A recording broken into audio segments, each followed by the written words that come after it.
नमस्कार, स्वागत है आप सभी का। आप देख रहे हैं समाचार। रात के 11 बज चुके हैं। मैं हूं अजय मिश्र। शुरुआत करते हैं हेडलाइंस के साथ। ऑपरेशन सिंदूर की सफलता के बाद श्रीनगर पहुंचे राजनाथ सिंह ने सैन्य बलों को सराहा, साधा पाकिस्तान पर निशाना। कहा, उन्होंने धर्म देखकर मारा, हमने कर्म देखकर। पाकिस्तान के एटमी हथियारों को अब IAEA की निगरानी में लिए जाने की भी वकालत की।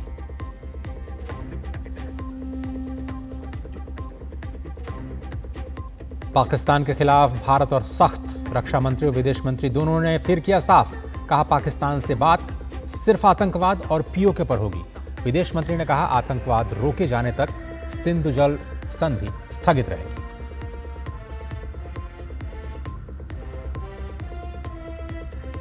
पाकिस्तान का साथ देने पर देश में तुर्की के खिलाफ बढ़ा गुस्सा। नागरिक उड्डयन सुरक्षा ब्यूरो ने तुर्की की कंपनी सेलेबी का सिक्योरिटी क्लियरेंस रद्द किया। JNU के बाद अब जामिया मिलिया इस्लामिया यूनिवर्सिटी ने भी तुर्की सरकार से जुड़े शिक्षा संस्थानों के साथ समझौतों को किया निलंबित।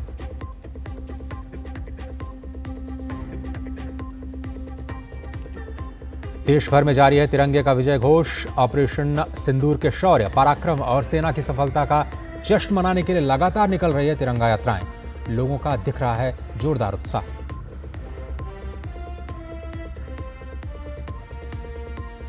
अर्थव्यवस्था के मोर्चे पर एक और अच्छी खबर। साल 2024-25 में भारत ने $824.9 बिलियन का किया ऐतिहासिक निर्यात। एक्सपोर्ट्स में इलेक्ट्रॉनिक गुड्स का सबसे ज्यादा 32.46% और इंजीनियरिंग गुड्स की भागीदारी रही 26% से ज्यादा। अप्रैल में भी बढ़त जारी। और अब इन सभी खबरों को देखते हैं विस्तार के साथ। रक्षा मंत्री राजनाथ सिंह आज श्रीनगर पहुंचे।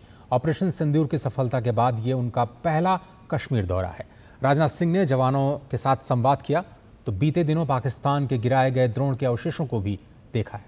रक्षा मंत्री ने 2 टूक शब्दों में कहा कि हम सिर्फ डिफेंस नहीं करते, जब वक्त आता है तो कठोर निर्णय भी लेते हैं। राजनाथ सिंह ने पाकिस्तान के परमाणु धमकी को खारिज करते हुए सवाल उठाया कि क्या ऐसे गैर जिम्मेदार और बीमार देश के हाथों में परमाणु हथियार सुरक्षित हैं या नहीं। इसकी जिम्मेदारी IAEA को लेनी चाहिए। ऑपरेशन सिंदूर की सफलता के बाद श्रीनगर पहुंचे रक्षा मंत्री। जवानों से की मुलाकात। पाकिस्तान पर बरसे राजनाथ सिंह। आतंकियों ने धर्म देखकर मारा, हमने कर्म देखकर। ऑपरेशन सिंदूर की सफलता के बाद रक्षा मंत्री राजनाथ सिंह गुरुवार को जम्मू कश्मीर के दौरे पर पहुंचे। राजनाथ सिंह ने श्रीनगर स्थित बादामी बाग कैंट में सेना के जवानों से बातचीत की। उनके साथ जम्मू कश्मीर के उपराज्यपाल मनोज सिन्हा और मुख्यमंत्री उमर अब्दुल्ला भी थे। राजनाथ सिंह ने बादामी बाग छावनी में जवानों के साथ भारत माता की जय के नारे लगाए और फिर उन्हें संबोधित भी किया। राजनाथ सिंह ने पहलगाम में आतंकवादियों के हमले में हताहत हुए सभी निर्दोष नागरिकों और ऑपरेशन सिंदूर के दौरान शहीद सैनिकों को नमन किया और कहा, प्रधानमंत्री के कुशल नेतृत्व और मार्गदर्शन में ऑपरेशन सिंदूर के दौरान जवानों ने जो कुछ किया उसने पूरे देश को गर्व से भर दिया है। राजनाथ सिंह ने कहा कि ऑपरेशन सिंदूर से भारत ने दिखा दिया कि हम सिर्फ डिफेंस नहीं करते, जब वक्त आता है तो हम कठोर निर्णय भी लेते हैं। ऑपरेशन सिंदूर सिर्फ एक ऑपरेशन का नाम भर नहीं है, बल्कि यह एक हमारी प्रतिबद्धता है, यह हमारा एक कमिटमेंट है। एक ऐसी प्रतिबद्धता जिसमें भारत ने दिखा दिया कि हम सिर्फ डिफेंस नहीं करते हैं, जब वक्त आता है तो हम कठोर निर्णय भी लेते हैं और कठोर कार्रवाई भी करते हैं। पाकिस्तान को कड़ी चेतावनी देते हुए राजनाथ सिंह ने कहा कि पाकिस्तान अपनी जमीन से आतंकवादी संगठनों को पनाह देना बंद करे। राजनाथ सिंह ने कहा कि आतंकवादियों ने भारत के माथे पर वार किया, भारत ने उनकी छाती पर वार किया। उन्होंने भारत के माथे पर वार किया, हमने उनकी छाती पर वार किया है और छाती पर घाव किया है। पाकिस्तान के जख्मों का इलाज इसी बात में है कि वो भारत विरोधी और आतंकवादी संगठनों को पनाह देना बंद करे। रक्षा मंत्री ने पाकिस्तान के अंतर्राष्ट्रीय मुद्रा कोष से कर्ज लेने पर भी तंज कसा। आतंकियों ने भारतीयों को धर्म पूछकर देखकर मारा, धर्म पूछकर मारा, तो हमने आतंकियों को उनका कर्म देखकर मारा है। उन्होंने धर्म देखकर बेगुनाहों की जान ली, यह पाकिस्तान का कर्म था। हमने कर्म देखकर उनका खात्मा किया, यह हमारा भारतीय धर्म है। पाकिस्तान जहां भी खड़ा होता है वहीं से मांगने वालों की लाइन प्रारंभ हो जाती है। अभी आपने सुना ही होगा कैसे वह फिर एक बार इंटरनेशनल मॉनेटरी फंड IMF के पास कर्ज मांगने गया। वहीं दूसरी तरफ हमारा देश है कि हम आज उन देशों की श्रेणी में आते हैं जो IMF को फंड देते हैं। पाकिस्तान की परमाणु धमकी को खारिज करते हुए राजनाथ सिंह ने सवाल उठाया कि क्या ऐसे गैर जिम्मेदार और बीमार देश के हाथों में परमाणु हथियार सुरक्षित है? क्या ऐसे गैर जिम्मेदार और रोग नेशन के हाथों में परमाणु हथियार सुरक्षित हैं? मैं दुनिया के सामने यह सवाल खड़ा करना चाहता हूं। मैं मानता हूं पाकिस्तान के एटमी हथियारों को IAEA international atomic energy agency की निगरानी में लिया जाना चाहिए। रक्षा मंत्री ने बादामी बाग छावनी में गिराए गए पाकिस्तानी गोलीबारी के अवशेषों का भी निरीक्षण किया। राजनाथ सिंह ने श्रीनगर एयरबेस का भी दौरा किया और जवानों से मुलाकात की। श्रीनगर से अश्विनी मिश्रा के साथ ब्यूरो रिपोर्ट DD न्यूज। और भारत ने एक बार फिर से साफ कर दिया है कि आतंकवाद और बातचीत साथ साथ नहीं चल सकती। रक्षा मंत्री और विदेश मंत्री दोनों ने ही पाकिस्तान को साफ किया है कि उसे आतंकवाद से बाज आना चाहिए। इस बीच भारत ने संयुक्त राष्ट्र संघ में पहलगाम हमले के पीछे TRF और लश्कर तैयबा के होने के सबूत सौंपे, तो दुनिया से आतंक के इस खेल के पीछे के गुनाहगारों पर लगाम लगाने की भी बात दोहराई है। आतंकवाद के खिलाफ भारत को वैश्विक समर्थन भी मिल रहा है और पाकिस्तान अब पूरी दुनिया में अलग थलग पड़ता जा रहा है। आतंकवाद के मुद्दे पर भारत पाकिस्तान के खिलाफ लगातार सख्त बना हुआ है। राष्ट्र के नाम अपने संबोधन में प्रधानमंत्री नरेंद्र मोदी ने ये साफ कर दिया था कि खून और पानी साथ नहीं बहेंगे। एक बार फिर रक्षा मंत्री राजनाथ सिंह और विदेश मंत्री S जयशंकर ने साफ कर दिया है कि पाकिस्तान से सिर्फ बात आतंकवाद और POK पर ही होगी। हमारे प्रधानमंत्री ने यह भी साफ कर दिया है, आतंक और बातचीत कदापि एक साथ नहीं चलेंगे और अगर बात होगी तो आतंकवाद पर होगी और पाक ऑक्युपाइड कश्मीर पर ही होगी। The Prime Minister made it very clear that the only talks with Pakistan will be on terror. That Pakistan has a list of terrorists who need to be handed over. They have to shut down the terrorist infrastructure. They know what to do. We are prepared to discuss with them what is to be done on terrorism. Bharat और पाकिस्तान के बीच के मुद्दों को द्विपक्षीय करार देते हुए विदेश मंत्री ने कहा कि इसमें कोई बदलाव नहीं हुआ है। Our relations, our dealings with them will be bilateral and strictly bilateral. That is a national consensus for many years, and there is absolutely no change in that consensus that dealings with Pakistan will be bilateral. आतंकवाद के मसले पर भारत ने दुनिया का समर्थन लेने का प्रयास भी तेज कर दिया है।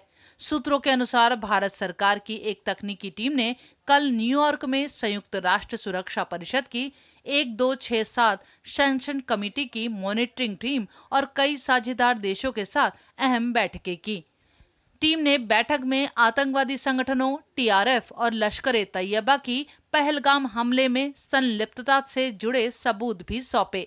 इसके साथ ही पाकिस्तान की संभावित संलग्नता से जुड़ी जानकारी भी साझा की गई।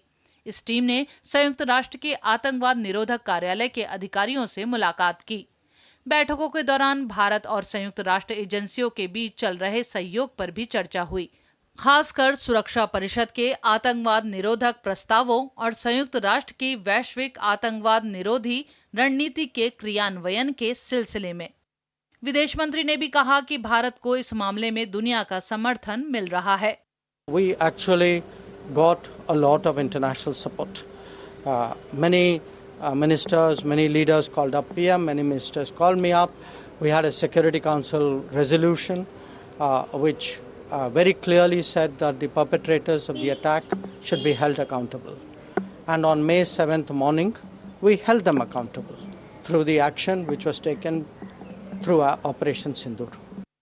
आतंकवाद के मसले पर दुनिया भारत के साथ खड़ी है और भारत भी अपना रुख नरम करने को तैयार नहीं है।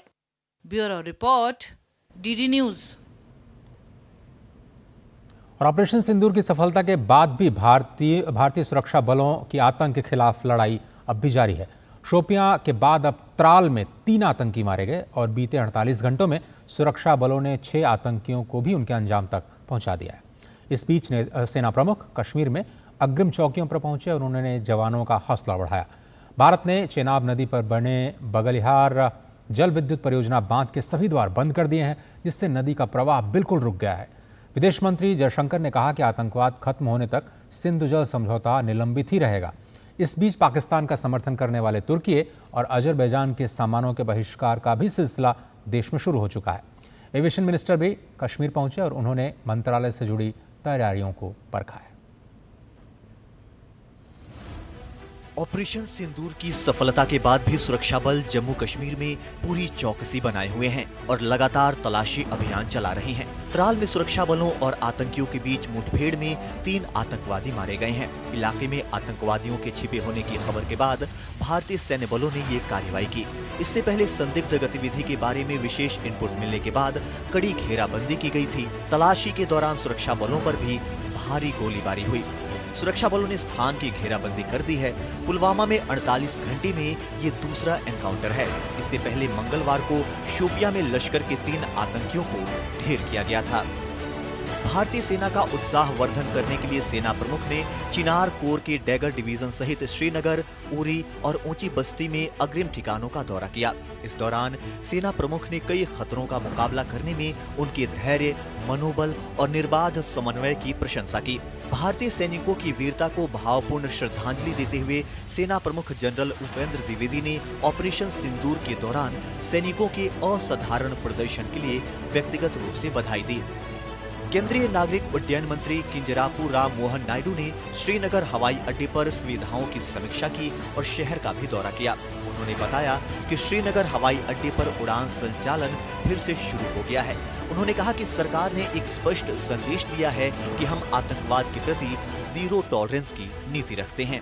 3 हफ्तों से जो नो टाइम का रिस्ट्रिक्शन था और एयरपोर्ट भी नहीं चल रहा था, तो फ्लाइटें आने जाने का कोई मौका नहीं था। पर आज 15 तारीख जो है, आज से हम पूरी तरह से सारे शेड्यूल्स ओपन कर दिए हैं। दिल्ली हो, बम्बई हो, बाकी देश के ऑल ओवर कंट्री जितने भी कनेक्शंस पहले थे, करीब वही कनेक्शन सारे रीइंस्टॉल करके सब वापस चलने लगे हैं। तुर्की और अजरबैजान की ओर से पाकिस्तान को खुला समर्थन दिए जाने के बाद राष्ट्रीय सुरक्षा के हित को ध्यान में रखते हुए नागरिक उड्डयन सुरक्षा ब्यूरो ने तुर्की की कंपनी सेलेबी का सिक्योरिटी क्लियरेंस को रद्द कर दिया है। वहीं जामिया मिलिया इस्लामिया ने तुर्की के शैक्षणिक संस्थानों के साथ अपने सभी समझौते ज्ञापन को निलंबित कर दिया है।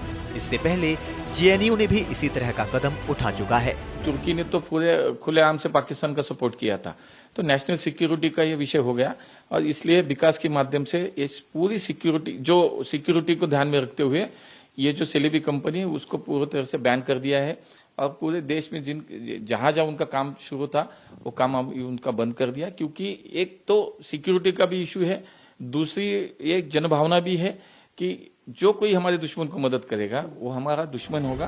तुर्की और अजरबैजान की ओर से पाकिस्तान को खुला समर्थन दिए जाने के बाद भारतीय व्यापारियों ने राष्ट्र प्रथम की भावना को व्यक्त करते हुए वहां के सामानों का बहिष्कार करने का निर्णय लिया है। वहीं महाराष्ट्र के मुख्यमंत्री देवेंद्र फडणवीस ने पहलगाम हमले की कड़ी निंदा की और कहा कि अगर कोई देश ऐसी क्रूरता करता है और दूसरा देश उसका समर्थन करता है तो उन्हें सबक सिखाना जरूरी है। इसी बर्बरता कोई अगर देश करता है और उसको कोई साथ देता है तो ऐसे देशों को भी सबक सिखाना जरूरी है। मुझे ऐसा लगता है कि अगर इस प्रकार से ऑर्गेनिकली लोगों में नेशन फर्स्ट की भावना तैयार हो रही है, मैं इसका स्वागत करता हूँ। हमारे पास और बहुत ऑप्शंस हैं, यूरोप की कंट्रीज हैं और काफी कंट्रीज हैं जहाँ से हमारा मटेरियल आ सकता है। मैं सबसे दरख्वास्त ये करूंगी कि वहाँ से मटेरियल मंगवाएं, टर्की से कम मटेरियल मंगवाएं। हम लोगों ने इसे मंगाना बंद कर दिया है और जो डिमांड आती है पीछे से वो भी आना बंद हो गई है। अब जो सेब चल रहा है ट्रेंड में वो है हमारा इंडियन सेब कश्मीर का, और ना हम भविष्य में अब टर्की का कोई सामान मंगाएंगे ना उसको बेचेंगे। इधर सिंधु जल संधि को स्थगित किए जाने के बाद से भारत ने जम्मू कश्मीर के रामबन में चिनाब नदी पर बने बगलिहार जल विद्युत परियोजना बांध के सभी द्वार बंद कर दिए हैं, जिससे नदी में पानी का प्रवाह रुक गया है। सिंधु जल संधि को खत्म करने से पाकिस्तान पूरी तरह से बौखला गया है। पाकिस्तान के जल संसाधन मंत्रालय ने भारत के जल शक्ति मंत्रालय को पत्र लिखकर अपील की है कि भारत का ये कदम पाकिस्तान में गंभीर जल संकट पैदा कर सकता है। पत्र में भारत से अपील की गई है कि वो इस निर्णय पर पुनर्विचार करे। वहीं विदेश मंत्री डॉक्टर एस जयशंकर ने कहा कि जब तक पाक प्रायोजित आतंकवाद खत्म नहीं होता, तब तक सिंधु जल संधि स्थगित ही रहेगी। The Indus Waters Treaty is held in abeyance and will be continued to be held in abeyance until cross-border terrorism by Pakistan is credibly and irrevocably stopped. आतंकवाद का पनाहगाह पाकिस्तान चौतरफा घेरने के बावजूद सुधरने को तैयार नहीं है। इसका सबूत हाल ही में कराची में देखने को मिला, जहां पाकिस्तान की सरकार के नाक के नीचे एक रैली में लश्कर-ए तैयबा और अहले सुन्नत वल जमात आतंकी संगठन के कई लोग दिखाई दिए। इस रैली में आतंकी फैजल नदीम उर्फ अब्बू कताल और 26/11 के मास्टरमाइंड हाफिज सईद के भतीजे को भी देखा गया, जिसने रैली को संबोधित भी किया। इससे पहले भी ऑपरेशन सिंदूर में ढेर हुए आतंकियों के जनाजे में पाकिस्तान के कई शीर्ष सैन्य अधिकारी और राजनेता शामिल हुए थे। इस घटना ने दुनिया के सामने पाकिस्तान और उसके आतंकी संबंधों को उजागर किया था। वहीं अब इस रैली ने पाकिस्तान को एक बार फिर बेनकाब कर दिया है। Bureau report, DD news. देश भर में तिरंगा यात्राओं का सिलसिला जारी है। तमाम केंद्रीय मंत्रियों सहित विभिन्न राज्यों के मुख्यमंत्री भी इन यात्राओं में शामिल हुए हैं। तिरंगा यात्राओं में आम लोग भी बड़ी संख्या में शामिल हो रहे हैं और उनका उत्साह देखते ही बन रहा है। इन यात्राओं के माध्यम से ऑपरेशन सिंदूर की सफलता को देश के कोने कोने तक पहुंचाया जा रहा है, तो भारत के शौर्य की गाथा भी लोगों तक पहुंचाई जा रही है। तिरंगा यात्राओं से पूरा माहौल राष्ट्रीयता की भावना से भरा नजर आता है। ऑपरेशन सिंदूर में सैन्य बलों का शौर्य, पराक्रम और सफलता का जश्न पूरा देश मना रहा है। देश भर में सिविल सोसाइटी की ओर से तिरंगा यात्रा निकाली जा रही है, जिसमें लोग जोश और उत्साह के साथ शिरकत कर रहे हैं। देश भर के विभिन्न राज्य के ये नजारे लोगों के देश के प्रति प्रेम का प्रतीक है। प्रधानमंत्री के संसदीय क्षेत्र वाराणसी में विभिन्न स्वयंसेवी संस्थाओं ने तिरंगा यात्रा निकालकर देश की सेना का मनोबल बढ़ाया। वाराणसी में तिरंगा यात्रा चांदपुर से निकलकर शहर के विभिन्न मार्गों से होते हुए कैंट पर समाप्त हुई, जिसमें हजारों की संख्या में स्थानीय जनप्रतिनिधियों के साथ साथ आम जनता ने भी हिस्सा लिया। तिरंगा यात्रा में आए लोगों ने भारतीय सेना की जमकर तारीफ की। भारतीय सेना ने बहुत जोरदार प्रदर्शन किया और जो आतंकवादियों को मार गिराया, विजय दिवस के रूप में हम इसको मना रहे हैं। राजस्थान के जयपुर में मुख्यमंत्री भजनलाल शर्मा और उप मुख्यमंत्री दिया कुमारी भी तिरंगा यात्रा में शामिल हुए। इस मौके पर मुख्यमंत्री भजनलाल शर्मा ने देश की सेना, देश के सैनिकों, वैज्ञानिकों को धन्यवाद दिया। हमारी सेना ने और हमारे उन वैज्ञानिकों ने जिस तरह के मिसाइल के द्वारा उनके जो अड्डे थे उनको समाप्त करने का काम किया, मैं हमारी देश की सेना को मैं सलाम करता हूं। हमने उनके टेरर कैंप्स पे अटैक किया, उसके बाद हमने देखा कि इन्होंने लगातार हम पे हमला करने का प्रयास किया, लेकिन वो सब असफल हुआ, उनको हमने सफल नहीं होने दिया। जम्मू कश्मीर के श्रीनगर के लाल चौक पर तिरंगा यात्रा में जनसैलाब उमड़ा। ऑपरेशन सिंदूर की कामयाबी के बाद लाल चौक में गर्व का सैलाब नजर आया। भारतीय सेना की बहादुरी को सलाम करते हुए आम लोग सड़कों पर उतरे। जो ऑपरेशन सिंदूर था वो बड़ा कामयाब हो गया और यहाँ हिंदुस्तान के लोगों में एक खुशी आ गई और पाकिस्तान को जवाब मिला। पाकिस्तान को हमें खत्म करना है, उसको किसी के काबिल नहीं रखना, वो कटोरा लेकर भी खुद मांग रहा है। ये कश्मीर का हर एक युवा है, ये कश्मीर का हर एक सिटीजन है जो इस वक्त हमारी सेना, हमारी आर्मी, हमारी एयरफोर्स, हमारी नेवी उसको अप्रिशिएट कर रहा है। हमारी कश्मीरी की इच्छा हम अपने देश के प्रधानमंत्री जी को, नरेंद्र भाई मोदी जी को रिक्वेस्ट करना चाहते हैं, जो हमारा हिस्सा पार है, पीओके जिसको कहते हैं, वो जल्द से जल्द इसके साथ मिलाया जाए। जम्मू कश्मीर के पहलगाम में भी तिरंगा यात्रा निकाली गई। इस यात्रा में सैकड़ों लोग शामिल हुए, जिन्होंने तिरंगे के साथ मार्च करते हुए आतंकिस्तान के खिलाफ आवाज बुलंद की। उन दरिंदों को जिन्होंने कायराना हमला किया है, जिन्होंने दरिंदा हमला किया है, जिन्होंने बुज़दिलाना हमला किया है, उनको एक जवाब है। यह कश्मीर जो है यह हिंदुस्तान का एक हिस्सा है। आज हम सेलिब्रेट कर रहे हैं कि पाकिस्तान के 9 आतंकवादी हमारे फौज ने उनको बलियामेट किया। आज हिंदुस्तान को बताते हैं कि पहलगाम के 9 गांव हिंदुस्तान के साथ है, फौज के साथ है। उत्तर प्रदेश के अयोध्या में तिरंगा यात्रा में लोग देशभक्ति में डूबे नजर आए, जिसमें भारी संख्या में आम नागरिक भारतीय सशस्त्र बलों के सम्मान में सड़कों पर तिरंगा लेकर निकले। इस यात्रा में आम लोगों और पूर्व सैनिकों ने हिस्सा लिया। लोगों ने कहा कि उन्हें भारतीय सशस्त्र बलों पर गर्व है। पूरा देश तिरंगा निकालकर अपने देश के सैनिकों को, वीर सैनिकों को नमन करने का था। जो लोग हमारे यहाँ आतंकवाद फैलाएं, वो पक्का है उनका जो है नस्तनाबूद किया जाए। अरुणाचल प्रदेश के सियांग जिले में स्थित लीकाबाली में भारतीय सशस्त्र बलों और ऑपरेशन सिंदूर के समर्थन में तिरंगा यात्रा का आयोजन किया गया। तिरंगा यात्रा में अरुणाचल प्रदेश विधानसभा के उपाध्यक्ष कार्डो नाइग्योर और विधायक तोजीर कादू सहित काफी संख्या में स्थानीय निवासी और नेता शामिल हुए। रैली में देशभक्ति, एकता और राष्ट्रीय गर्व के नारे गूंज रहे थे और इसमें विभिन्न वर्गों के लोग सक्रिय रूप से शामिल हुए। तो वहीं नागालैंड के वोखा जिले में उप मुख्यमंत्री यानथुंगो पट्टन के नेतृत्व में तिरंगा रैली निकाली गई, जिसमें बड़ी संख्या में लोगों ने शिरकत की और भारत माता की जय के नारे लगाए। Bureau report, DD news. और रांची में भी जोर शोर से तिरंगा यात्रा निकाली गई। इस मौके पर युवाओं ने प्रधानमंत्री की नेतृत्व क्षमता की सराहना करते हुए भारतीय सेना के पराक्रम और शौर्य पर गर्व जताया। युवाओं ने सेना की बहादुरी और निष्ठा की सराहना करते हुए कहा कि भारतीय सेना ने देश की सुरक्षा और सेवा के लिए अपना जीवन समर्पित कर दिया है। प्रधानमंत्री के नेतृत्व में भारतीय सेना ने ऑपरेशन सिंदूर में जो साहस और पराक्रम दिखाया है वो बहुत ही प्रशंसनीय है। भारतीय सेना ने पाकिस्तान का मुंहतोड़ जवाब दिया है और जो कार्रवाई पाकिस्तान पर की गई है उससे उबरने में उससे बहुत समय लगेगा। इस तरह की कार्रवाई से स्पष्ट है कि आतंकवादी के खिलाफ देश के प्रधानमंत्री नरेंद्र मोदी और भारतीय सेना की जीरो टॉलरेंस की नीति, आज पूरा देश भारतीय सेना और सरकार के साथ मजबूती से खड़ा है। देखिए, पहलगाम आतंकी हमला जो हुआ वो मात्र 26 लोगों की हत्या नहीं थी, बल्कि उसके माध्यम से भारत में सांप्रदायिकता फैलाने की कोशिश की गई थी। और भारतीय सेना द्वारा जो ऑपरेशन सिंदूर चलाया गया वो बेशक एक पराक्रम था, लेकिन साथ ही साथ वो 140 करोड़ भारतीयों का भी प्रहार था। युद्ध तभी होता है जब सारी हदें पार हो जाती है।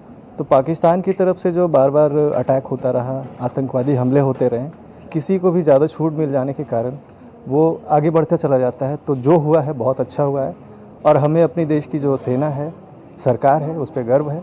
हम सभी एकजुट हैं, एकता में ही बल है, इसलिए हमेशा एक रहें और आगे इस तरह के जो भी खतरे आएंगे तो हम हमेशा उसमें सरकार के साथ और सेना के साथ डटकर खड़े रहेंगे। सेना ने जिस प्रकार से अपना ऑपरेशन किया है और जिस हिसाब से उनके ठिकानों पे हमला किया, चाहे वो रात को हो या दिन पे, हमले के बाद भी सेना आतंकवादियों ने लगातार 2-3 दिन तक मिसाइल दागे हैं, ड्रोन से हमला किया गया, लेकिन जवाबी कार्रवाई के रूप में हमेशा जिस प्रकार से सेना ने अपने पराक्रम का शौर्य दिखाया वो बहुत बेहतरीन था हमारे। और मुझे लगता है कि कितनी केपेबल है इंडिया की डिफेंस और इंडिया की गवर्नेंस, वो देखने को मिली। और साथ ही साथ में पाकिस्तान जो है वो कितना इनकेपेबल हाथों से रूल हो रहा है और इसीलिए सिर्फ और सिर्फ वहाँ आतंकवादी पनप रहा है, ये भी देखने के लिए मिला। जो हमारे जो प्रधानमंत्री हैं उन्होंने साफ शब्दों में पूरी दुनिया को ये स्पष्ट शब्दों में कहा है कि आतंकवाद के खिलाफ जो है वो कभी भी इस तरह का कृत्यों को सख्ती से कार्रवाई करेंगे।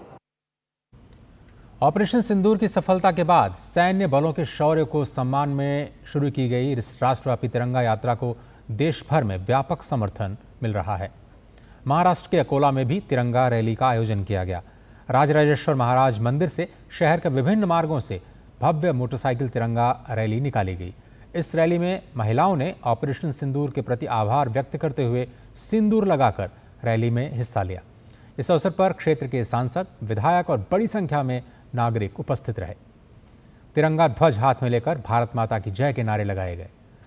रैली का समापन अकोला शहर के हुतात्मा स्मारक पर शहीद सैनिकों को श्रद्धांजलि अर्पित करके किया गया।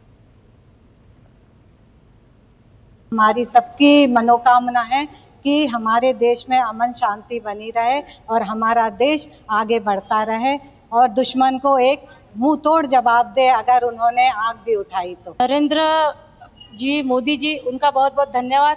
और हमारे जो सैनिक है जिन्होंने जी जान पे अपनी जान गंवा के हमारी बहनाओं का सिंदूर का बदला लिया गया, इसकी हमें खुशी भी है। और ऑपरेशन सिंदूर की शानदार सफलता के बाद पूरे देश में गर्व और देशभक्ति की लहर दौड़ गई। इसी क्रम में जम्मू में आज सशस्त्र बलों की बहादुरी और समर्पण का सम्मान करने के लिए एक भव्य तिरंगा यात्रा का आयोजन किया गया। यात्रा मार्च इंद्र चौक से शुरू हुआ और प्रेस क्लब में जाकर समाप्त हुआ। हजारों की संख्या में लोग शामिल हुए। नागरिक समाज द्वारा आयोजित इस कार्यक्रम में सभी क्षेत्रों के लोग एक साथ आए। राष्ट्रीय ध्वज लहराए गए और एकता और देशभक्ति के नारे लगाए गए। सशस्त्र बलों के साथ एकजुटता का संदेश स्पष्ट था।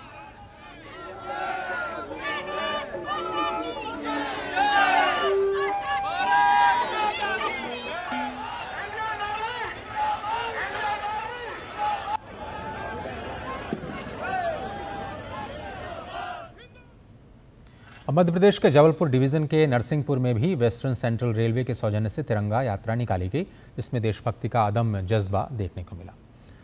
इस यात्रा का उद्देश्य सेना के प्रति कृतज्ञता प्रकट करना और देशवासियों को एकजुट होकर भारतीय सेवा के सम्मान में भागीदार बनाना था।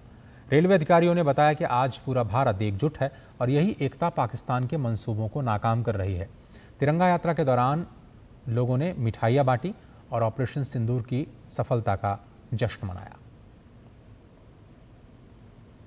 ऑपरेशन सिंदूर सक्सेसफुल के लिए माननीय प्रधानमंत्री मोदी जी के द्वारा जो उसके दिशा निर्देश पर सेना ने हमारे जो कर दिखाया, यानी सिंदूर सक्सेसफुल जो कर दिखाया, उसके खुशी में पश्चिम मध्य रेल की तरफ से नरसिंहपुर में हमने तिरंगा यात्रा निकाली है। हम सेना के साथ हैं, हम राष्ट्र के साथ हैं। हमारे देश का प्रत्येक नागरिक सिंदूर सक्सेसफुल होने पर हमारा तिरंगा यात्रा निकाल रहे हैं। हम देश को सलाम करते हैं, हम तिरंगा को सम्मान करते हुए हमारे जितने भी सम्माननीय हमारे सेना हैं, हम उसको तहे दिल से धन्यवाद देते हैं।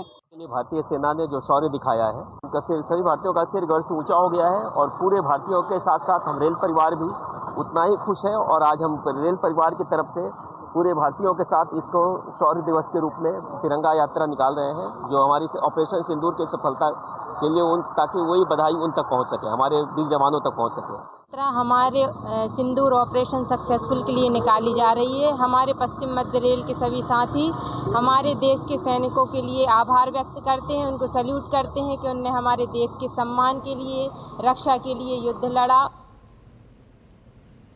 प्रधानमंत्री नरेंद्र मोदी ने मत्स्य पालन क्षेत्र को और मजबूत बनाने के उपायों पर आयोजित एक बैठक की अध्यक्षता की। इस बैठक में कई वरिष्ठ अधिकारी शामिल हुए। प्रधानमंत्री ने कहा कि इस क्षेत्र को हम बहुत महत्व देते हैं और हमने इस क्षेत्र से संबंधित बुनियादी ढांचे को बेहतर बनाने के लिए बड़े पैमाने पर काम किया है। साथ ही मछुआरों की ऋण के साथ साथ बाजारों तक अधिक पहुंच को सुनिश्चित किया गया है। बैठक में निर्यात में सुधार करने और गहरे समुद्र में मछली पकड़ने पर ध्यान केंद्रित करने के तरीकों पर विचार विमर्श किया गया।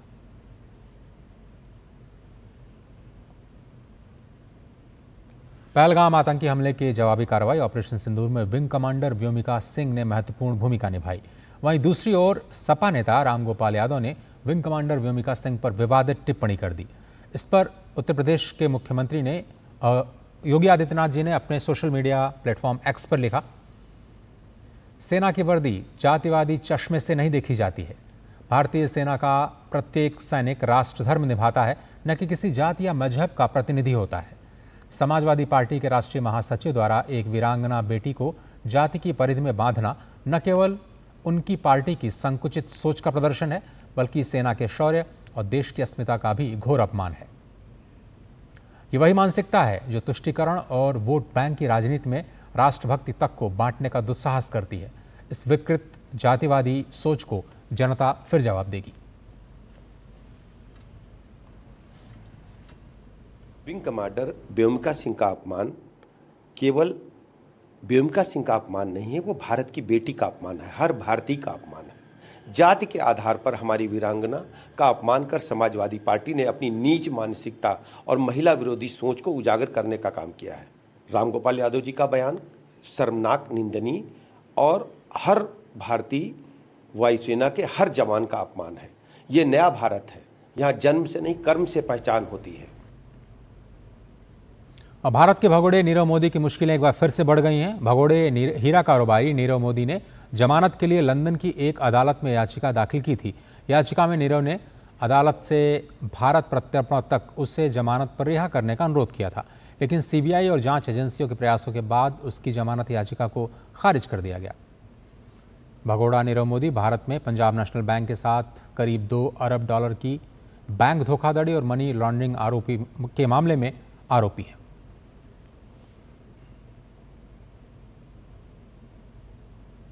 गुजरात के डाकोर रेलवे स्टेशन को अमृत भारत स्टेशन योजना के तहत पुनर्विकसित किया गया है।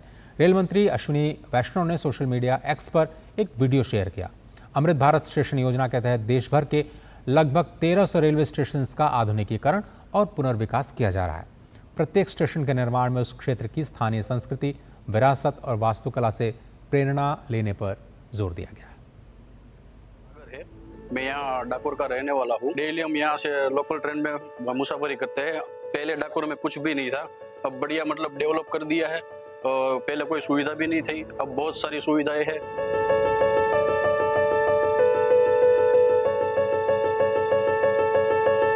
डाकोर में सुविधा बहुत बढ़ गई है, बड़ा स्टेशन हो गया है और स्टेशन भी सब साफ सुथरा रहता है।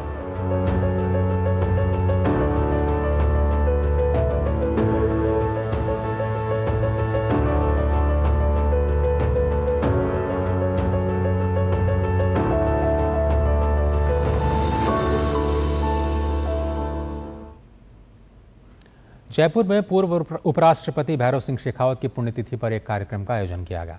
इस मौके पर भैरव सिंह शेखावत मेमोरियम लाइब्रेरी का भी लोकार्पण किया गया। इस मौके पर उपराष्ट्रपति जगदीप धनखड़ मुख्य अतिथि के रूप में शामिल हुए। इस दौरान उपराष्ट्रपति ने घोषणा की कि भैरव सिंह शेखावत मेमोरियल लाइब्रेरी को भारतीय लाइब्रेरी से लिंक किया जाएगा ताकि हर व्यक्ति पूर्व उपराष्ट्रपति के जीवन और कार्यों के बारे में जान सके। सबसे बड़ी श्रद्धांजलि स्वर्गीय भैरव सिंह शेखावत जी को एक है और वो है पुस्तकों से प्रेम। भारतीय संसद की जो लाइब्रेरी है, खजाना है, उससे इस लाइब्रेरी को हम लिंक करेंगे। राज्यसभा सेक्रेटेरिएट इस बात का ध्यान देगा कि हर परिस्थिति में जो भी व्यक्ति इस पुस्तकालय में आए वो देख पाएगा सही मायने में माननीय भैरव सिंह जी का क्या योगदान रहा है देश के लिए, प्रांत के लिए और विश्व के लिए। पश्चिम बंगाल के उत्तर 24 परगना जिले में गुरुवार को बेरोजगार शिक्षकों के प्रदर्शन उस समय उग्र हो गए जब लंबे समय से आंदोलन कर रहे 26,000 बेरोजगार शिक्षक गुरुवार दोपहर 12 बजे क्वालिफाइड टीचर अधिकार मंच के आह्वान पर विकास भवन परिसर में दाखिल हो गए। इस दौरान पुलिस ने प्रदर्शनकारी शिक्षकों को रोकने की कोशिश की। शिक्षकों के नहीं रुकने पर बंगाल की ममता पुलिस ने उन्हें बुरी तरह से पीटा। गौरतलब है कि शिक्षक भर्ती में घोटाले के बाद सुप्रीम कोर्ट के फैसले की वजह से इन शिक्षकों की नौकरी चली गई।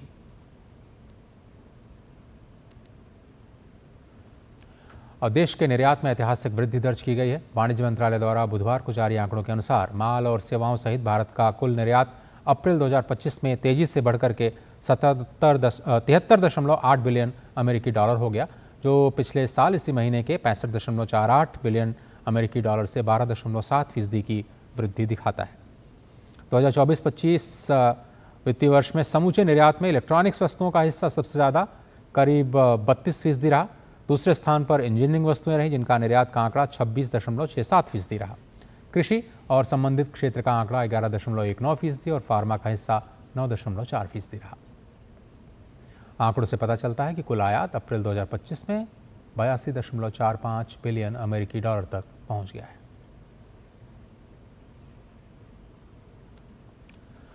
फिल्मी दुनिया की नामचीन हस्तियां कांस फिल्म फेस्टिवल में पहुंच रही हैं। फिल्म जगत के लोगों ने कान फिल्म समारोह को एक सुनहरा अवसर और मंच बताया है जहां पर वो अपने देश, संस्कृति, विविधता और परंपरा को पेश कर पाएंगे।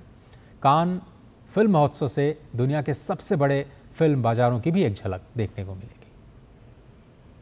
ये है कान फिल्म महोत्सव का फिल्म बाजार। बेहद मशहूर है, दुनिया भर से यहाँ पर लोग आते हैं और यहाँ पर एक तरह से पूरी दुनिया की फिल्मों का एक वैश्विक मेला सजा हुआ है।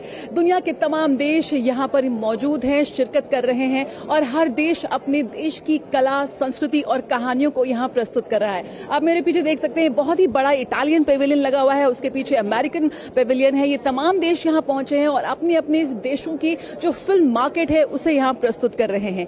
एक तरह से एक ही छत के नीचे पूरी दुनिया की फिल्मों का एक मेला सजा हुआ है। हर एक स्टॉल एक नई कहानी, एक नई शुरुआत, एक नए सहयोग की कहानी कहता है। दुनिया भर से यहाँ पर फिल्म डिस्ट्रीब्यूटर्स, सेल्स एजेंट्स, तमाम लोग पहुंचे हुए हैं अपनी कहानियों को, अपनी फिल्मों को बेचने के लिए, अलग अलग न्यू टेरिटरीज की शुरुआत करने के लिए, अलग अलग मार्केट्स को कैप्चर करने के लिए। एक तरह का नेटवर्किंग प्लेटफॉर्म बना हुआ है जहां पर दुनिया भर के प्रोफेशनल्स पहुंचे हुए हैं। छोटी बजट की फिल्म है या बड़ी बजट की फिल्म है, हर तरह की फिल्मों को एक मौका यहां पर मिलता हुआ नजर आ रहा है। कान फिल्म महोत्सव एक बहुत ही प्रेस्टिजियस फिल्म महोत्सव है, 78वां इसका एडिशन है। इसी के तहत यहां पर दुनिया भर से जो फिल्म बाजार के लोग हैं वो यहां पहुंचे हुए हैं। फिल्म महोत्सव एक अलग चीज है, फिल्म बाजार एक अलग चीज है। फिल्म महोत्सव जहां एक नेटवर्किंग प्लेटफॉर्म है, जहां पर दुनिया भर के डिस्ट्रीब्यूटर्स, फिल्म मेकर्स आते हैं और एक दूसरे से बात करते हैं, जुड़ते हैं। लेकिन फिल्म बाजार वो जगह है जहां पर लोग अपनी फिल्मों को लेकर आते हैं और उन्हें बेचते हैं। यानी कि एक तरह का इकोसिस्टम जो एक बायर और सेलर के बीच खड़ा हो सकता है, वो कोशिश की गई है इस कान फिल्म महोत्सव के फिल्म बाजार के जरिए। कैमरा पर्सन सुमित के साथ Jaya Sinha, DD news, Cannes film महोत्सव। नई दिल्ली स्थित संयुक्त राष्ट्र भवन में 2 दिवसीय फिल्म स्क्रीनिंग और पुरस्कार समारोह का आयोजन किया जा रहा है। फेस्टिवल अपने 20 वर्षों का उत्सव मना रहा है।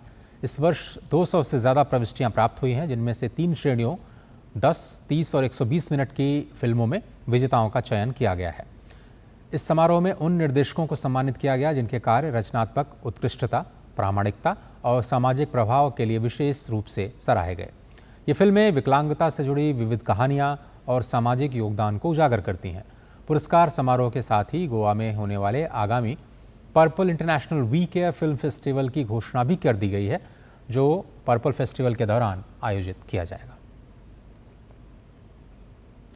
I think movies is a fantastic medium to have an impact on the non-disabled. यानी हमें कैसे लोगों को बताना है कि डिसेबिलिटी के बारे में कैसे बताना है, कैसे उन तक पहुंचना है, क्योंकि हम देखते हैं काफ़ी सारे लोग डिसेबिलिटी को मॉक करते हैं, दे लाफ एट देम। सो ये सब कैसे बंद होना चाहिए, लोगों को कैसे सेंसिटाइज करना चाहिए, अवेयरनेस कैसे होना चाहिए, and I think movies is the perfect platform to do this. And brotherhood Satish Kapoor ji is been doing for last so many years. हम गोवा में भी इसका ऑर्गेनाइज करते हैं, इंटरनेशनल पर्पल फेस्ट गोवा में हो रहा है, तो उधर भी हम काफ़ी सारे movies we care film festival के थ्रू बच्चों को दिखाते हैं।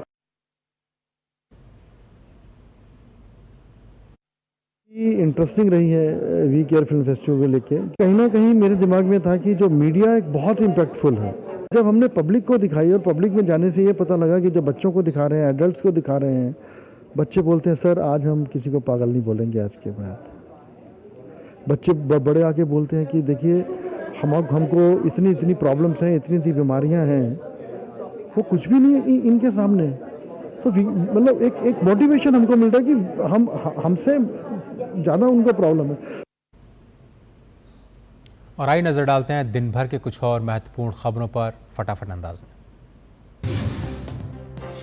केंद्रीय गृह मंत्री अमित शाह ने दिल्ली के एम्स में नक्सल विरोधी अभियान में घायल हुए सुरक्षाकर्मियों से मुलाकात की। इस दौरान उन्होंने पीड़ित परिवारों से भी बातचीत की और जवानों के जल्द से जल्द स्वस्थ होने की कामना की। दरअसल छत्तीसगढ़ और तेलंगाना सीमा पर 21 दिन तक चले नक्सल विरोधी अभियान में कुछ सुरक्षाकर्मी घायल हो गए थे। वृंदावन के बांके बिहारी कॉरिडोर बनाने का रास्ता साफ हो गया है। सुप्रीम कोर्ट ने मंदिर के पास 5 एकड़ की जमीन अधिग्रहण करने के लिए उत्तर प्रदेश सरकार को बांके बिहारी मंदिर के फंड के इस्तेमाल की इजाजत दे दी है। हालांकि कोर्ट ने ये शर्त लगाई है कि अधिग्रहित की गई भूमि देवता के नाम पर रजिस्टर्ड होगी। लखनऊ के किसान पथ पर चलती बस में भीषण आग लग गई। इस घटना की चपेट में आने से 5 लोगों की दर्दनाक मौत हो गई। हादसा उस वक्त हुआ जब बस में ज्यादातर लोग सो रहे थे। मुख्यमंत्री योगी आदित्यनाथ ने घटना पर दुख जताते हुए घायलों को समुचित उपचार मुहैया कराने का निर्देश दिया है। उत्तर प्रदेश के बनारस में मटुका नदी को पुनर्जीवित किया गया है। 28 किलोमीटर लंबी इस नदी के पुनर्जीवन से 5000 से अधिक किसानों को प्रत्यक्ष रूप से लाभ होगा। ये नदी 26 गांवों से गुजरती है। नदी का पुनर्जीवन मनरेगा कार्यक्रम इंटीग्रेटेड वाटरशेड डेवलपमेंट प्रोजेक्ट व जन सहयोग से किया गया है।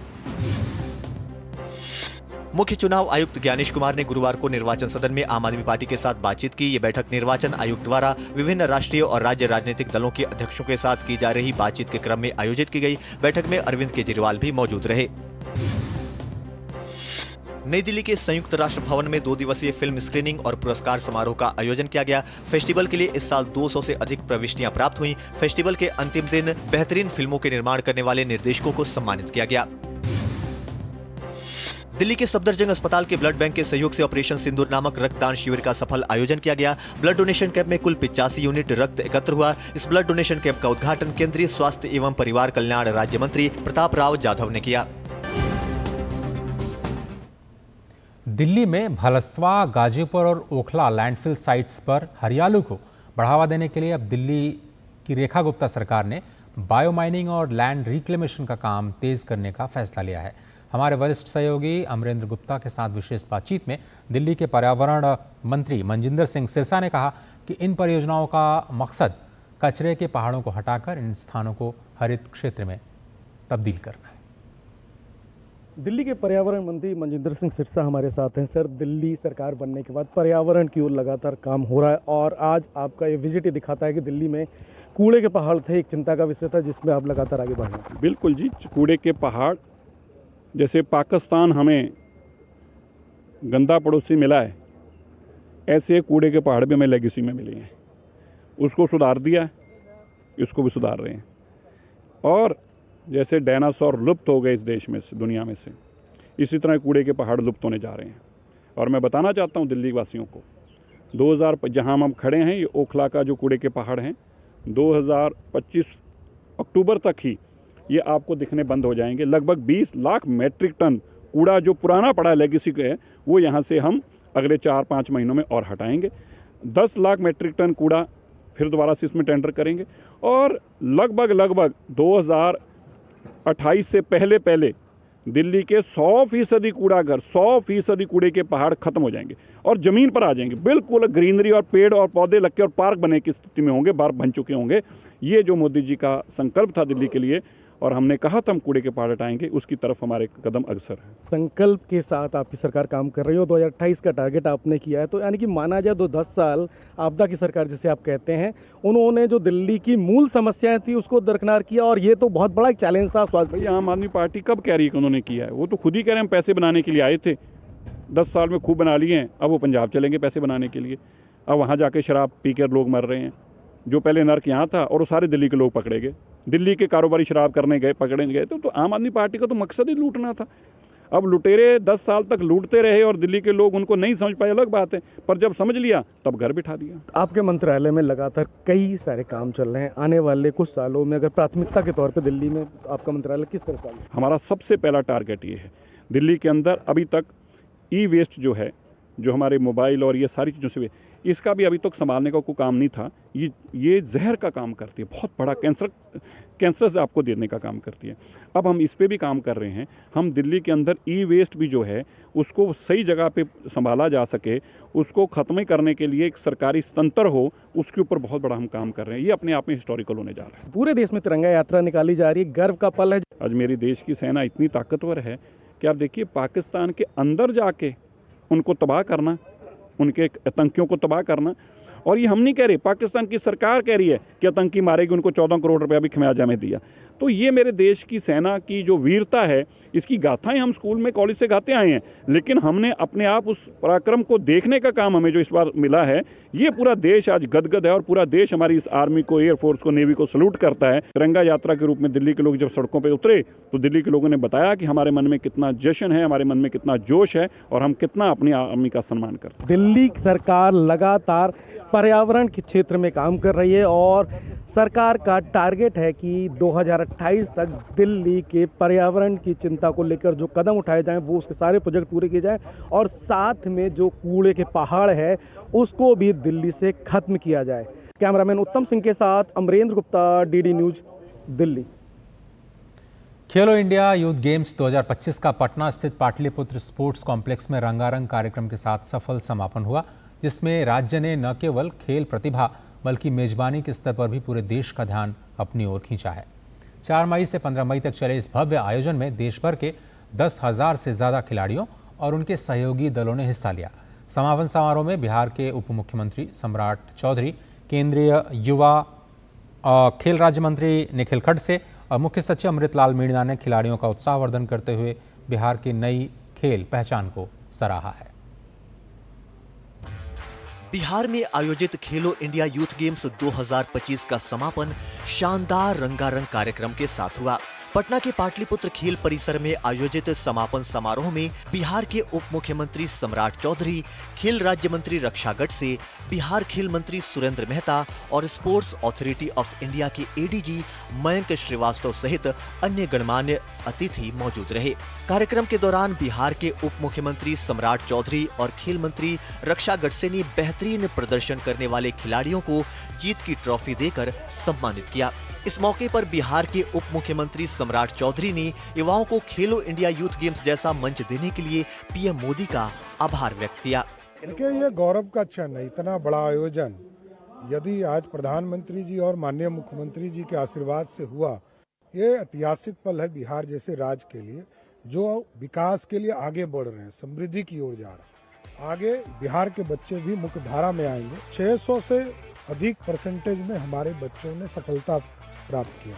हम लोग को पूर्ण भरोसा है कि आगे के दिनों में बिहार के बच्चे और अच्छा करेंगे।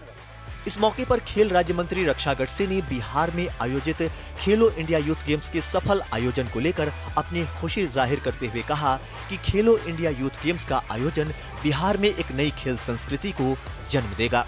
सभी खिलाड़ियों ने पार्टिसिपेट किया है। मैं सबको मेरी तरफ से शुभकामनाएं देना चाहती हूँ और आज बहुत खुशी की बात है कि आज महाराष्ट्र यहाँ पे विनर अप बना है, हरियाणा है, राजस्थान है और उसके साथ ही सभी राज्यों के खिलाड़ियों को मेरी तरफ से बहुत बहुत शुभकामनाएं कि वो यहाँ पे ना रुकते हुए और आगे खेले, आगे बढ़े, इस देश को भी आगे लेके जाए।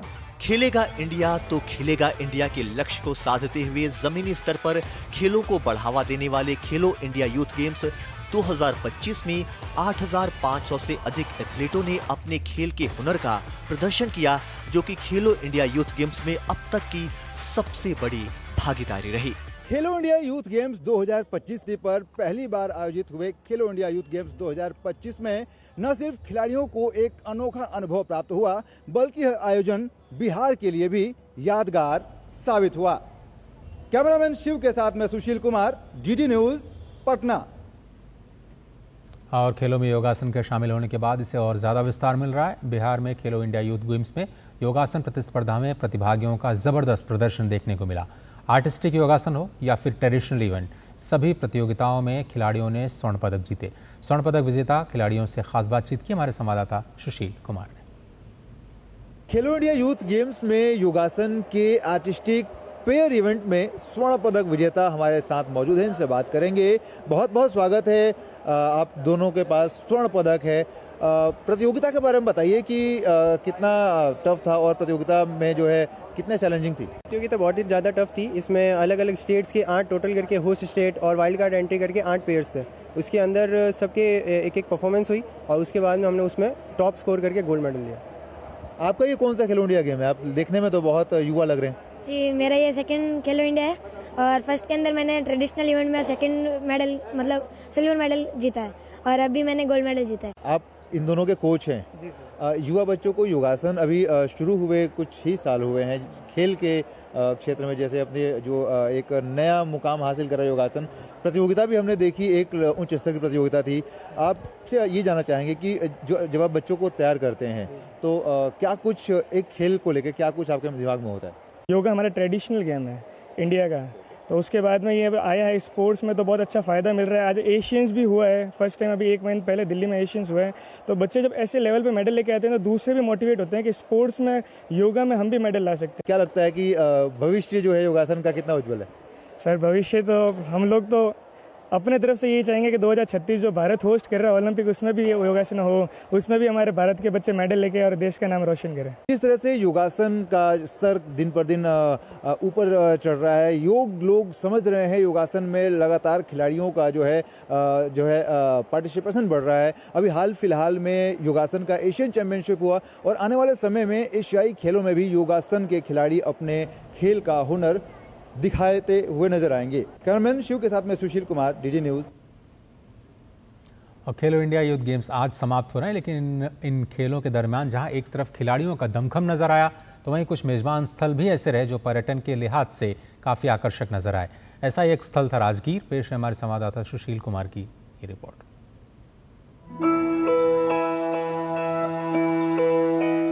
अपने प्राचीन वैभव और समृद्ध सांस्कृतिक विरासत को समेटे हुए राजगीर आज खेल के क्षेत्र में अपनी एक अलग पहचान बना रहा है। राजगीर स्थित बिहार राज्य खेल अकादमी में आयोजित हुए खेलो इंडिया यूथ गेम्स में देश के कोने कोने से हिस्सा लेने पहुंचे खिलाड़ी भी खेल के साथ यहां की संस्कृति और ऐतिहासिक धरोहर के गवाह बने। यही वजह है कि बिहार में पिछले कुछ सालों में सैलानियों की संख्या में भी तेजी से वृद्धि आई है। जो भी ऐतिहासिक स्थलों का साथ साथ ग्लास ब्रिज, जो safari and not only that you see Shanti Stupa as well, Ghora Katora park, ऐसे बहुत ज़्यादा अट्रैक्शंस हैं and tourism perspective tourism sector के रूप में है एंड बिहार में स्पेशली इन पर्टिकुलर राजगीर का है काफ़ी बढ़ गया है। अपने धार्मिक, ऐतिहासिक और प्राकृतिक सुंदरता के लिए लोकप्रिय राजगीर में खेल विश्वविद्यालय बनने और अंतर्राष्ट्रीय स्तर के खेल आयोजनों की वजह से स्पोर्ट्स टूरिज्म भी बढ़ा है और खिलाड़ियों का मानना है कि बिहार आने के बाद उन्हें यहाँ स्थित देश के सांस्कृतिक धरोहरों को देखने और समझने का मौका मिला। बिहार सरकार का ये बहुत अच्छा और अभिनव प्रयोग था। उसने अपने प्राचीन विरासत वाले शहरों को इस आधुनिक टूरिज्म के साथ जोड़ने का बहुत अच्छा काम किया है और खेल के उन्होंने विभिन्न 5-6 सेंटर बना करके इसी बहाने देश भर से आए हुए लोगों को यहाँ पर देखने, सुनने, जानने का मौका दिया है और बिहार सरकार का ये बहुत ही बेहतरीन प्रयास है। उसने शानदार इंतजाम किए हुए हैं। बिहार के नालंदा में स्थित राजगीर अपने ऐतिहासिक और धार्मिक वैभव के साथ प्राकृतिक सुंदरता की वजह से दुनिया भर में लोकप्रिय है। वहीं बिहार स्पोर्ट्स यूनिवर्सिटी के शुरू होने के कारण अब यहाँ स्पोर्ट्स टूरिज्म को भी बढ़ावा मिला है। जाहिर तौर पर देश में हो रहे खेलों के विकास के साथ साथ यहाँ पर स्पोर्ट्स टूरिज्म भी बढ़ा है। यही वजह है कि राजगीर जैसे शहर में अंतर्राष्ट्रीय और खेलो इंडिया जैसी प्रतियोगिताओं के आयोजन ने यहाँ के स्थानीय पर्यटन की ओर खिलाड़ियों और सैलानियों का ध्यान आकर्षित किया है। कैमरामैन शिव के साथ में सुशील कुमार, डीडी न्यूज, राजगीर। खेलो इंडिया यूथ गेम्स के हॉकी के फाइनल मैच में हरियाणा की पुरुष टीम ने उत्तर प्रदेश को 1-0 से हराकर स्वर्ण पदक हासिल किया। राजगीर स्थित सिंथेटिक टर्फ पर खेलो इंडिया के मंच पर खेलना युवा खिलाड़ियों के लिए भी यादगार रहा। देखिए हमारे सहयोगी सुशील कुमार के साथ ये खास बातचीत। बिहार के ऐतिहासिक शहर राजगीर के इंटरनेशनल हॉकी टर्फ पर हरियाणा ने उत्तर प्रदेश को 1-0 के अंतर से हराकर ट्रॉफी पर अपना कब्जा जमाया। इस वक्त मेरे साथ विजेता टीम के खिलाड़ी मौजूद हैं। कैप्टन है मेरे साथ।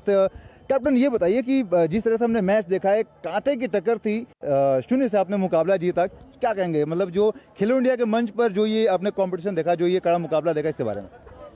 हमें बहुत अच्छा लगा आज का मैच जीतकर और जो भी हमारी प्लानिंग थी हमने वो पूरी की। सभी टीम अच्छा खेली, सभी ने पहले मैच से भी इम्प्रूव किया, सभी अच्छा खेले। हमने पहले सोचा था कि मैच खेलने नहीं, जीतने के लिए जाना है, तो हमने ये कर दिखाया। जब मुकाबला चल रहा था फर्स्ट हाफ, उसके बाद सेकंड, थर्ड क्वार्टर में जब आप गए तो क्या लग रहा था कि मतलब क्या होगा? जो आपकी विपक्षी टीम थी वो एकदम बराबरी पर थी। हमें ये तो पता था कि मुकाबला पूरा टक्कर का होगा, पर मैं सबसे पहले अपने कोचों को बधाई देना चाहता हूँ कि जिन्होंने हमारी इतनी सपोर्ट की। हमारे कोचेज़ ने, हमारे जैसे हमारे टीम स्टाफ है जो, इन्होंने बहुत अच्छा ऑर्गेनाइज़ किया पूरी टीम को और जिसमें हमारी टीम ने बहुत ज़्यादा एफर्ट्स डाले हैं। ठीक है, तो हमारी पूरी टीम्स के बहुत एफर्ट्स रहे हैं जीतने में और ये तो पता था हमें कि हम फाइनल में पहुंच चुके हैं। हमारे पास मतलब खोने के लिए कुछ नहीं था, पाने के लिए था सब कुछ जो भी था। सेकंड तो हम वैसे भी थे, हमें खेलना था फर्स्ट के लिए और जो हमारी टीम ने खेला है एकजुट होकर खेला, बहुत बढ़िया खेला हमारी टीम ने। हम इसी के लिए आए थे और हमने हमारे हरियाणा को प्राउड फील करवाया और हमारे कोचेस को प्राउड फील करवाया। देखिए वैसे तो सबका एफर्ट इकट्ठे सेम लगा और 3 हाफ 0-0 तक भी चला, सब ने बहुत जी जान से खेला। लेकिन मैं सबसे ज़्यादा अपने टीम में कैप्टन को दाद देना चाहूँगा। इन्होंने बहुत अच्छा खेला और सारी टीम को आगे पुश किया, लेकिन हमारी जो डिफेंस थी आज वो बहुत अच्छा खेली। हमारे साथ कोच मौजूद हैं टीम के। सर, आपसे जानना चाहें कि जब आप इन युवा बच्चों को खेलो इंडिया के मंच के लिए तैयार करते हैं और जब ये बच्चे इस इंटरनेशनल लेवल के टर्फ पर जब खेलते हैं और मुकाबला भी इस लेवल का होता है, तो आप क्या कहना चाहें कि जो आज देश में हॉकी का जो स्तर है उसके बारे में क्या कहें? बच्चों ने बहुत ही अच्छा परफॉर्म किया, तो हमें जब हम आए थे तो हमें यकीन था कि हम यहाँ पे आए हैं और हम यहाँ जीत कर ही जाएंगे। खेलो इंडिया के मंच पर जिस तरह से इतनी मेहनत की जा रही है इन युवा खिलाड़ियों को तैयार करने में और एक अंतर्राष्ट्रीय स्तर की ट्रेनिंग और खेल उपलब्ध कराने में, जाहिर तौर पर आने वाले समय में इन खिलाड़ियों का प्रदर्शन अंतर्राष्ट्रीय मंच पर नजर जरूर आएगा। कैमरामैन शिव के साथ में सुशील कुमार, डीडी न्यूज, राजगीर।